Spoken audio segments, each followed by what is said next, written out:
Olá pessoal, professor Adazildo. Hoje nós vamos dar início a uma nova disciplina que é Introdução à Informática, né? Vamos falar sobre fundamentos e aplicações e também o impacto que vem causando na sociedade a questão da informática. Como bem sabemos que hoje a informática ela deu um salto significativo, né, com a introdução da IA.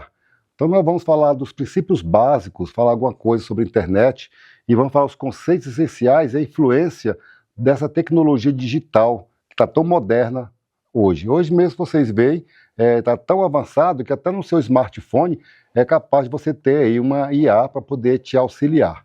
Então, contando isso aí, nós vamos dar já alguns pontos aqui que nós vamos falar para vocês se interagirem juntamente com a apostila do seu módulo. Esse aqui é o módulo 1. Então, vamos falar dos conceitos básicos da informática, os componentes do sistema de computador, né? Então, saber o que é o computador. Vamos falar sobre processador de CPU e o funcionamento e a importância dessa CPU, para que ela serve. Vamos falar dos tipos de memórias, quais são os fundamentos que servem essa memória. Vamos falar sobre hardware, o que é um hardware, quais são os componentes de um hardware. E componentes também de software, né? Sistemas operacionais que nós utilizamos, que é o pacote Office, né? No caso o PowerPoint, o Excel, o Word. Vamos falar um pouquinho de cada um deles aí. Vamos falar um pouquinho também de rede de computadores, internet e bancos de dados, integração e aplicações, impacto dessa informática na sociedade e a importância da informática na vida moderna. Sendo assim, vamos falar já dos conceitos básicos da informática, que é nada mais do que a informática. Ela envolve um estudo de uso de computadores, né, que vão processar e gerenciar informações de forma eficiente. Ou seja, você dá um comando hoje para o computador, são algoritmos matemáticos que vai reconhecer como algoritmos. Você dá um comando para ele, ele vai responder aquilo lá na saída. Você dá uma entrada, ele vai te dar uma resposta que é a saída, certo? E tem também esse impacto tecnológico dessa informática, que é essencial para o avanço tecnológico, sendo bem revolucionário para a indústria, comércio, escolas, para o seu próprio negócio que você tem em casa. Então, ela hoje é um banco digital também, né? A informática hoje girou aí em torno de tudo aí. Hoje você faz pagamentos através do seu smartphone sem precisar ir ao banco, faz transferências, faz pagamentos, né? Então, ela transforma atividades cotidianas que vai facilitar o acesso à informação e uma porção de tarefas, facilitando assim a vida ser mais fácil, né? E quais são a aplicações dela? No negócio, na educação, na saúde, né? E também na ciência. Então, nos negócios, como eu falei, você pode ter uma loja virtual, onde você vai fotografar seus produtos, vai colocar à venda e vai passar o endereço do sítio, né, do site, para os seus clientes. Então, eles vão acessar e vão ter acesso à sua loja virtual. E na educação, hoje, tão importante que hoje eu estou daqui passando para vocês um conhecimento sobre informática. Então isso aqui já é também uma transmissão de dados, onde você está aprendendo uma disciplina que vai contribuir para a sua formação, né? E na ciência, ela vem revolucionando, então, nessa questão digital, porque na ciência, ela colabora muito para pesquisa, né, de doutorado, de mestrados, para Fiocruz. Então, para essas grandes universidades e faculdades aí que atuam com a educação à distância e também pesquisa.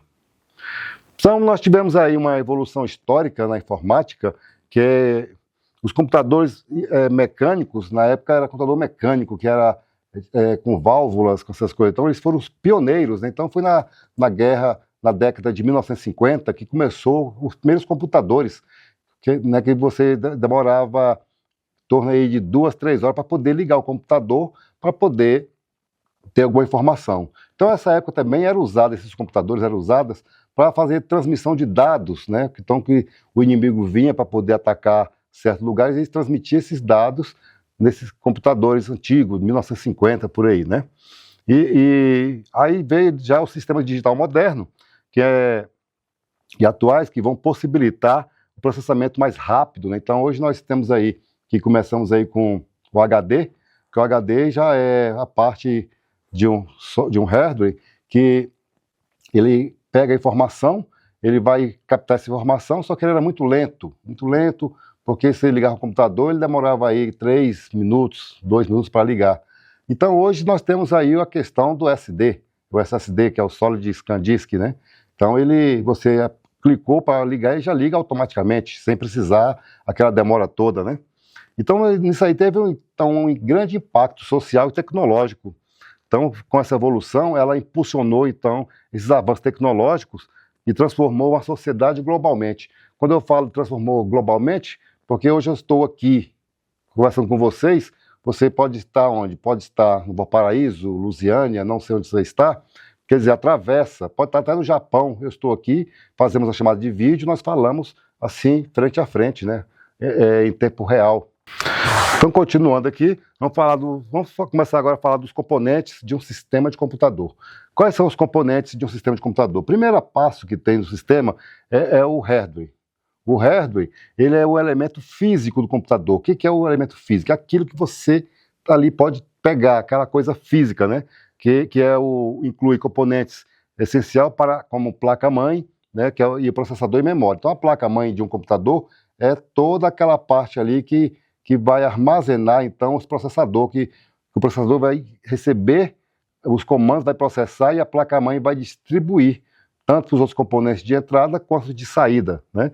Então, os dispositivos de entrada permitem, então, que a interação do usuário com o computador. Então, como eu falei para vocês abrem um programa aí de Word para fazer uma pesquisa, vocês vão digitar, então ali, essa informação está passando então, para o processador vai pegar essa informação, passa para a placa-mãe, e a placa-mãe vai pegar, transformar aquilo em uma resposta lógica, devolve para o computador, e o computador, você vai ver ali na tela, então, o resultado. Mas é tudo muito rápido. Quando você está digitando ali um texto, você está enviando para o computador, são códigos. E o computador automaticamente vai transformar aqueles códigos no que você quer ver, ou imagens, ou letras, né? Então, palavras.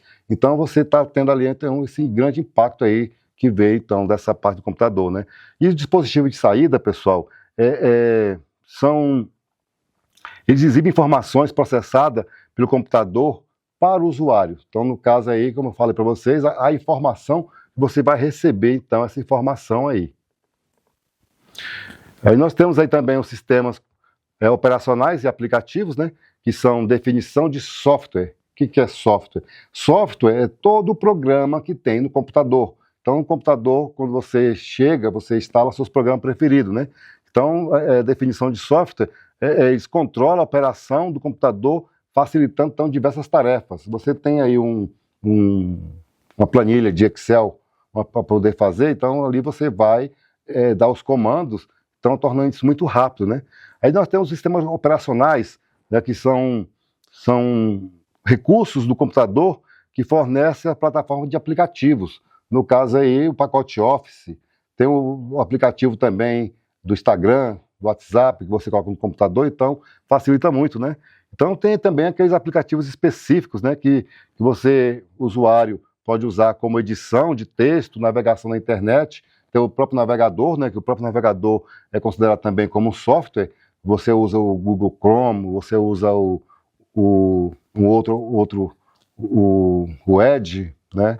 Então são software que você usa para poder navegar no seu computador, né? E temos aí os periféricos, né? Que os periféricos de entrada e de saída são dispositivos que vêm adicionais que vão expandir a função do computador, facilitando então as interações também, que é o de saída, que é o cabo de HDMI, que você coloca na entrada do cabo HDMI, é um plug que você conecta, uma impressora. Então, eles são dispositivos de saída, né? E os de entrada permite que você insira dados no computador, como teclado e mouse. Então, você vai inserir dados dentro dele, né?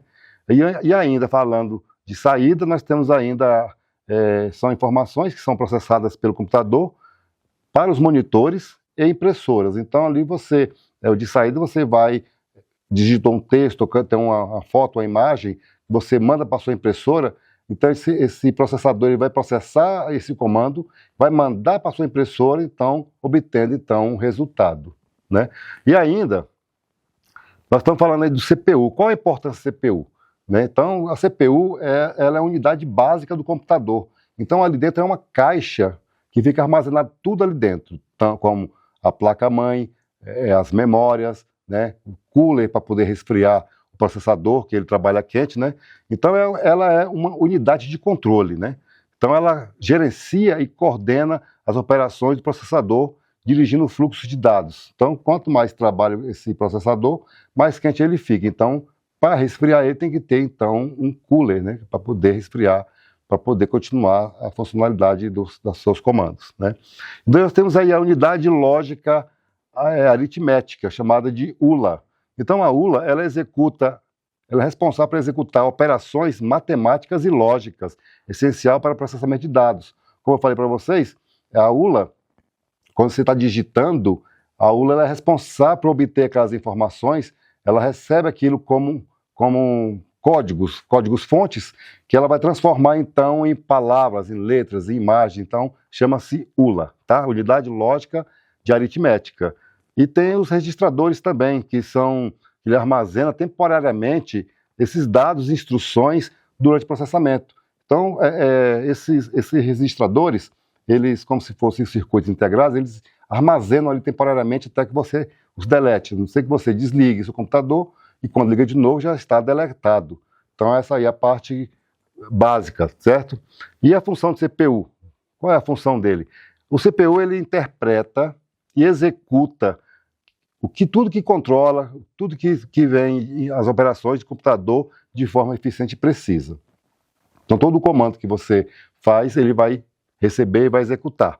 Tá? Então a coordenação de componentes do CPU, ele coordena o funcionamento de demais componentes para garantir a operação integrada e sincronizada do sistema. Então ela é responsável para sincronizar tudo ali que tem dentro ali, como se fosse uma cidade, né? Então ali, cada componente tem uma função a executar na informática, tá? Aí nós temos aí também vários impactos que teve nessa performance de CPU, né? Que hoje, antigamente, como eu falei, em 1950 o computador pegava mais ou menos um quarto, 3x4 inteiro para poder instalar. Hoje é tão modernidade esse impacto que teve, que hoje você carrega o computador na palma da mão. Temos os notebooks, né, que também são essenciais para poder trabalharmos, né? Então aí você já sabe então esse impacto que teve aí dessa performance, né? Então esse desempenho geral do computador vai depender sempre também da CPU, da capacidade que o CPU tem a oferecer, né? Essa capacidade é a unidade lógica para executar tarefas rápidos e com eficiência. Aí na evolução, nós já falamos um pouco da evolução, né? Que nós tivemos aí o aumento da velocidade, que era muito lento o computador, que engatinhava, né? A eficiência energética que veio esse processador vem sempre melhorando aí e vai vindo reduzindo o consumo de energia e aumentando ainda a duração da bateria. Então a sua bateria não vai ficar viciada. Hoje tem computadores mais antigos aí que você não encontra mais bateria e tem que ficar ligado direto na tomada. Isso aí trazendo problema para o seu próprio aparelho, seu sistema, para a sua placa-mãe, para a sua memória, né? E nós temos a tecnologia multicore. A tecnologia multicore, são núcleos, né? São peças que têm vários núcleos que vão possibilitar a execução simultânea. Então, se você abriu 4 guias, digamos aí, de 2 de Word, 2 de Excel, 1 de PowerPoint, então se você está trabalhando simultaneamente, está com 2 telas, então essa tecnologia multicore, ela permite que você trabalhe então em várias tarefas em apenas um clique. Aí nós temos as memórias aí, as importâncias, né? Nós temos quais tipos de memória? Nós temos a memória ROM e a memória RAM, né? Ou vice-versa. Mas isso aí está tudo bem explicadinho nessa apostila. Então você pega essa apostila e dá uma olhadinha aí, tá? Então isso aí, a memória RAM e a memória ROM são memórias de armazenamento, tá? A RAM, ela é uma memória volátil, usada para o acesso rápido de dados temporários, memória RAM, tá? Durante o funcionamento do computador.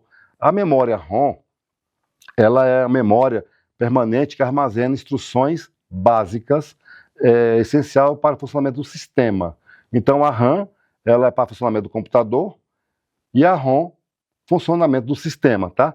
E a memória de armazenamento são memória mantém os dados a longo prazo, que vai preservando informações mesmo sem energia. Acabou sua energia, ali você vai ter então um seguro que vai estar ali, seus dados vão estar seguros. E para isso tem a BIOS, né? Então a BIOS ela é responsável por isso também, porque a BIOS ela funciona com a bateria. Se você abrir seu notebook, vai ver uma bateria. Então quando ela tem problema, aí você tem que trocar a bateria, porque sem a BIOS você não faz nada, tem que estar configurando direto e você vai perder bastante dados. Então ela trabalha sempre atualizada, por isso que pede para você atualizar a data, atualizar a hora, é a BIOS que é responsável por essa parte aí. Sem funcionamento dela, você não faz nada no seu computador, você não acessa sites, você não faz nada, não digita, tá? Na verdade, quando você liga ele, já aparece logo uma tela azul pedindo para você atualizar a data e hora ou trocar a bateria da BIOS. Né? Qual é a função da memória do desenvolvimento do sistema, do desempenho do sistema? Então nós temos aí a quantidade de memória. Quanto mais memória nosso computador tiver, com certeza ele vai armazenar mais coisas, né? E quanto melhor o ROM e a RAM, nós vamos ter aí então uma velocidade que vai impactar diretamente no tempo de resposta, de ida e vinda. Então essa memória aí são responsáveis por isso, tá? E o desempenho dela é o seguinte: quanto melhor a memória, isso tem capacidade de fazer multitarefa e a fluidez de operações de computador. Então, quando você tem uma memória aí de 16 GB, digamos, ou 32 GB no computador, então, quando você dá um clique, é rápido, é instantâneo. Então, aí nós temos aí, então, a função da memória, né? Então, nós temos aí também a tendência e a evolução dessa tecnologia de memória, que nós falamos já do SSD, né? O SSD oferece armazenamento rápido, eficiente, o SSD substituiu, então, os discos rígidos tradicionais, que nós estamos falando aí do HD, né? Então, substituiu bastante, né? E são muito mais eficientes, no caso o SD, né? Então essas novas memórias são voláteis, vai proporcionar então um acesso de dados mais rápidos, vai melhorar então a performance do seu computador em vários sistemas. Hoje, quando você às vezes compra um computador que vem com o SD baixo, aí você 256, digamos, MB, você pode trocar ele por 500, por 1 tera.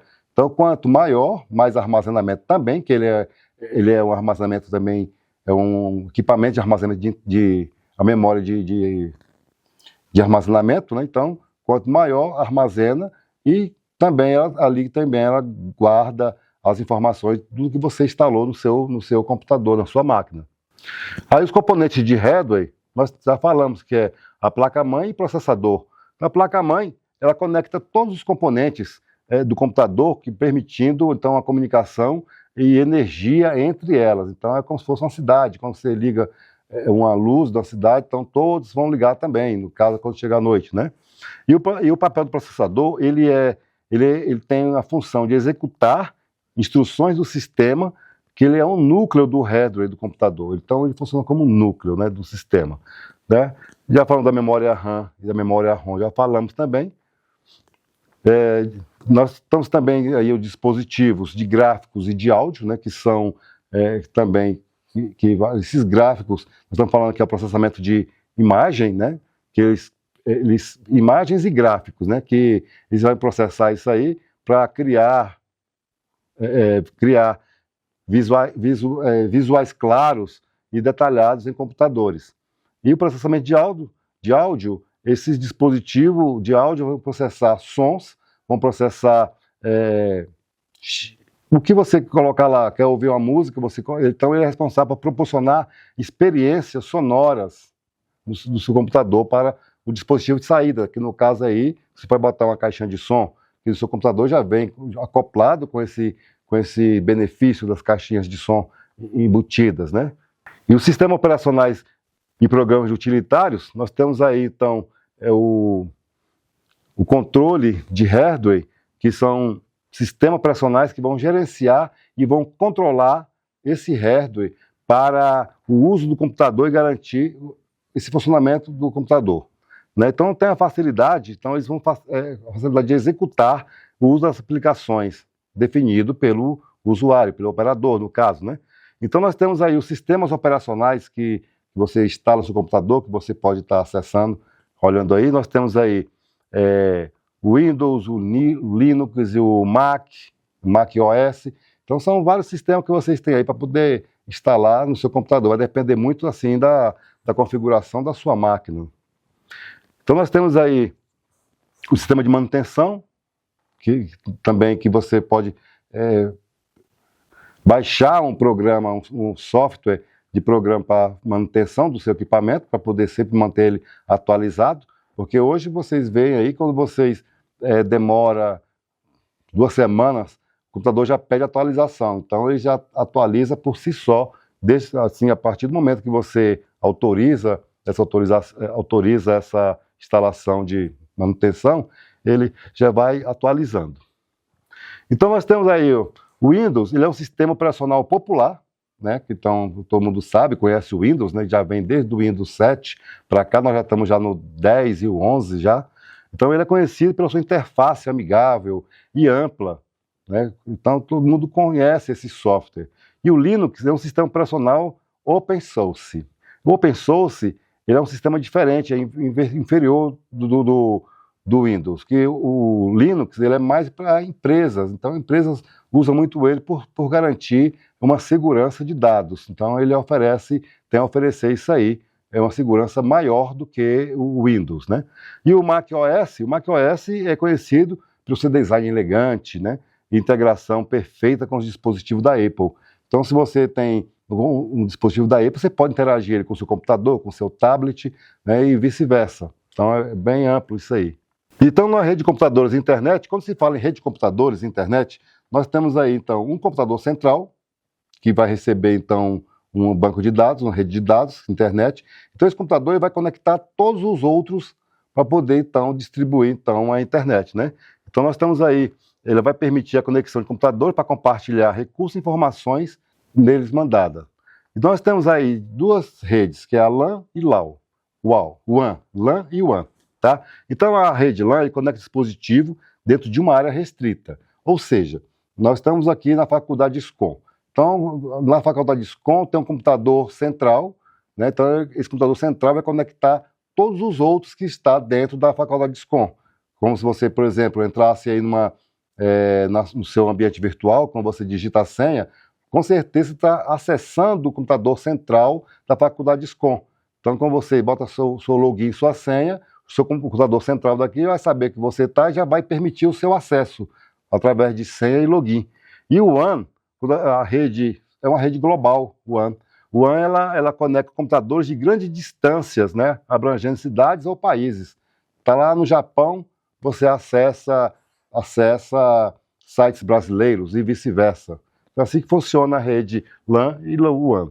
Então nós temos aí o papel da internet na comunicação, que hoje os cabos de internet hoje eles vêm por via marítima, né? Então são longos cabos que vêm por via marítima, que vai conectar numa caixa grande para poder então, ter uma distribuição para o mundo. Então nós temos aí então essa conexão. E o papel da internet é levar o conhecimento, levar o saber, né, para quem está querendo fazer alguma coisa de boa. E também fazer pesquisas do seu estudo, do seu especialização, do seu mestrado, doutorado e assim por diante.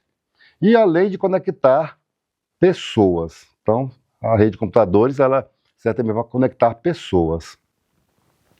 Aí nós temos aí a questão de ética no uso da internet, né? Então, você tem por obrigação de proteger os dados, garantir a segurança desses dados, que vai prevenir, então, um acesso não autorizado e manter a privacidade do usuário. Então, quando você coloca uma senha no seu computador, você está garantindo uma ética e uma segurança ali para a sua máquina, né? E então, falando ainda de normas éticas digital, então nós temos aí o princípio ético para assegurar que um ambiente online respeitoso e confiável para todos os usuários. Um exemplo, vocês estão agora vendo esta aula.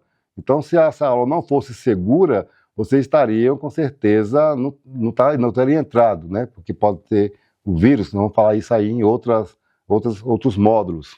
Aí nós estamos falando aí de acesso remoto dos dados, também, que são a relação entre rede de computadores e banco de dados. Tem o acesso remoto, que vai permitir acessar o banco de dados de qualquer lugar que você esteja, né? Que vai aumentar a flexibilidade do seu trabalho. No caso, você trabalhando no home office, você está fazendo essa relação, essa inter-relação de redes com computadores de banco de dados. Então, você está trabalhando através do sistema de outra pessoa. Você entrou com sua senha, entrou no site da empresa e trabalhando. Aí nós temos a segurança e integridade, que vai falar a confiabilidade dos dados, integridade desses dados e disponibilidade dos dados. Quando se fala isso aí, em confiabilidade dos dados, você vai garantir que esses dados são acessados somente por pessoas autorizadas, através de login e senha. E a integridade dos dados, manter esses dados corretos e inalterados, para ser essencial a confiabilidade dos sistemas conectados. Então, todo o sistema que está conectado ali, então, está seguro, né? E a disponibilidade desses dados vai assegurar que esses dados estejam bem acessíveis, mesmo que diante de uma falha ou ataque vital para ter uma operação contínua. Então, isso aí vai ser disponibilidade dos dados, que vai ter, então, um antivírus aí por aí para poder assegurar essa lógica, né? Essa velocidade, essa comunicação. Aí nós temos aí a transformação do mercado de trabalho, que aí, com essa internet aí vai ter novas profissões que são criadas, né? No caso aí, vocês estão vendo aí como falamos da IA, hoje você pode criar vídeos através da IA, vender esses vídeos ou para você interagir mesmo. Então, a internet, ela proporciona você criar novas profissões, perfeito? Aí então, também tem a mudança de lazer, que além da mudança de lazer, nós estamos falando aí que vocês, em vez de estar na rua jogando uma bola, jogando um vôlei, você está jogando, então, um jogo pela internet, né? Então, isso aí já é uma interação social digital.